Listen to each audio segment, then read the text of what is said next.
Assalamualaikum warahmatullahi wabarakatuh. Kami dari kelompok 3 akan menceritakan tentang sejarahnya Daulah Utsmaniyah. Sebelumnya perkenalkan, nama saya Aminah Zahra. Nama saya Reina Darmawati. Nama saya Sami Indalia. Nama saya Reina Ulaya. Nama saya Satya Aulia. Nama saya Muhammad Zaidin. Nama saya Rafa Renata Hidayah. Nama saya Nova. Selamat menyaksikan. Pendahuluan, Daulah Utsmaniyah atau Kesultanan Utsmani adalah salah satu kerajaan Islam terbesar dalam sejarah. Kerajaan ini berdiri sejak 1299 Masehi dan runtuh pada 1924 Masehi, sehingga bertahan lebih dari 600 tahun. Pada masa tersebut, Utsmaniyah berkembang menjadi pusat kekuasaan ilmu, budaya, dan militer yang sangat kuat, bahkan menjadi khalifat Islam terakhir. Kerajaan ini mencakup wilayah 3 benua, yaitu benua Asia, Afrika, dan Eropa. Pada masa puncak kejayaan, wilayah membentang dari Arab Saudi hingga Afrika Utara, dan dari Balkan hingga Australia.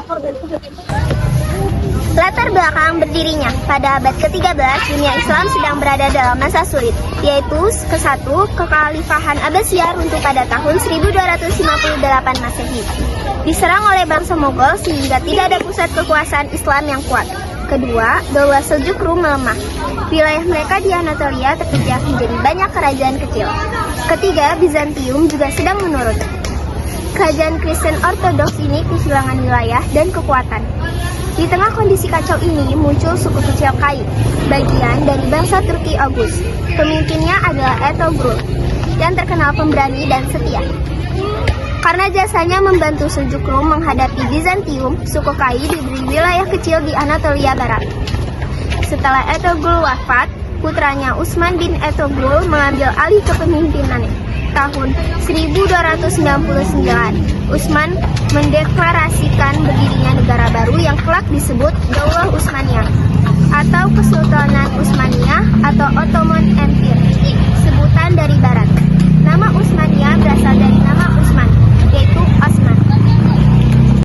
Masa perkembangan awal. 1. Sultan Utsman I pada tahun 1299 sampai 1326 meletakkan fondasi negara, menguasai kota-kota kecil Bizantium, membangun pasukan militer yang disiplin, merintis sistem hukum dan administrasi.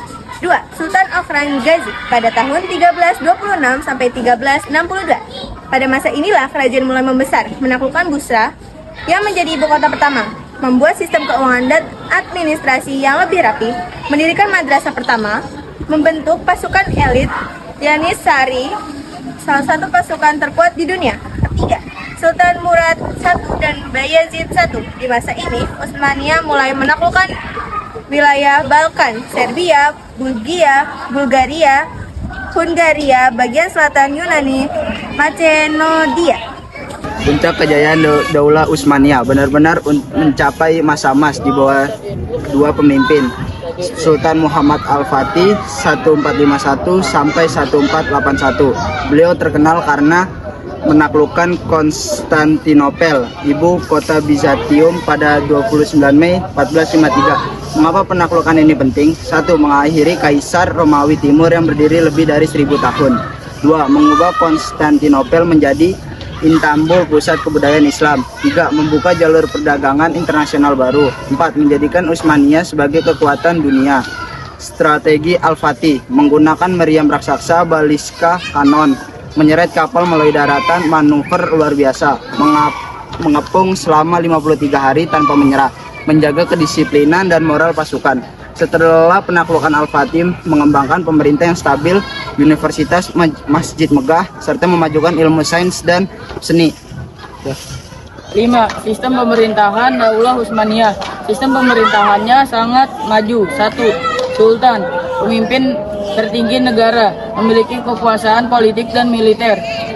2. Grand Wazir, Perdana Menteri, mengatur pemerintahan sehari-hari. 3. Divan, semacam Dewan Menteri yang mengatur ekonomi, keamanan, dan hukum. 4. Pasukan Janissary, pasukan elit yang sangat disiplin, dilatih sejak kecil. 5. Sistem millet, salah satu sistem paling unik dalam sejarah dunia. Kelompok non-muslim seperti Yahudi dan Kristen diberi kebebasan menjalankan agama, sekolah, budaya, bahkan hukum internal. Sistem ini membuat umat minoritas merasa aman dan loyal. Kemajuan peradaban Daulah Utsmaniyah. 1. Arsitektur. Utsmaniyah terkenal dengan bangunan yang megah.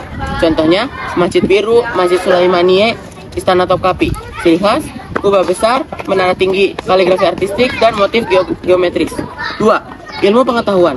Bidang yang berkembang adalah kedokteran, matematika, astronomi, hukum, filsafat, seni rupa, dan musik. Mereka membangun banyak madrasah dan perpustakaan. 3. Ekonomi dan perdagangan. Utsmaniyah berada di posisi strategis antara Eropa dan Asia. Mereka menguasai jalur Sutra, Laut Tengah, Laut Merah, dan Teluk Aden.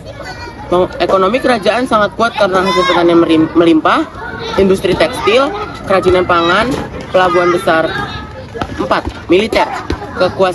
Kekuatan militer termasuk terbaik di dunia. Teknologi meriam, strategi perang modern, pasukan Janisari, dan angkatan laut yang kuat. Masa kemunduran. Kerajaan sebesar apapun akan mengalami masalah. Penyebab utama kemunduran Utsmaniyah adalah 1. Pemimpin yang lemah. Setelah Sulaiman, tidak semua sultan memiliki kemampuan kepemimpinan. 2. Korupsi dan perebutan kekuasaan. Birokrasi tidak lagi disiplin. 3. Kekalahan teknologi dari Eropa. Evolusi industri membuat Eropa jauh lebih maju. 3. Pemberontakan di berbagai wilayah. Beberapa wilayah ingin merdeka. 5. Hutang luar negeri. Ekonomi melemah karena perang yang terus-menerus. Kejatuhan Daulah Utsmaniyah. Pada Perang Dunia ke-1, 1914 sampai 1918, Utsmaniyah bergabung dengan Jerman dan kalah. Negara-negara Eropa membagi wilayah Utsmaniyah menjadi beberapa negara kecil. Contohnya Irak, Suriah, Lebanon, Palestina, Yordania, dan Mesir. Pada 1924, Mustafa Kemal Atatürk menghapus sistem kekhalifahan. Inilah berakhirnya Daulah Utsmaniyah sekaligus kekhalifahan Islam terakhir dalam sejarah. Yang terakhir, penutup, yaitu Daulah Utsmaniyah memberikan banyak sekali pelajaran. Yang pertama, kerajaan diraih dengan ilmu, bukan dengan sesuatu yang lain, seperti disiplin dan persatuan. Yang kedua, kemunduran terjadi ketika korupsi, perpecahan, dan kemalasan muncul. Yang ketiga, Islam pernah memimpin dunia dengan keadilan, kemajuan ilmu, dan toleransi yang antaragama. Itulah mengapa sejarah Utsmaniyah sangat penting dipelajari dalam agama Islam.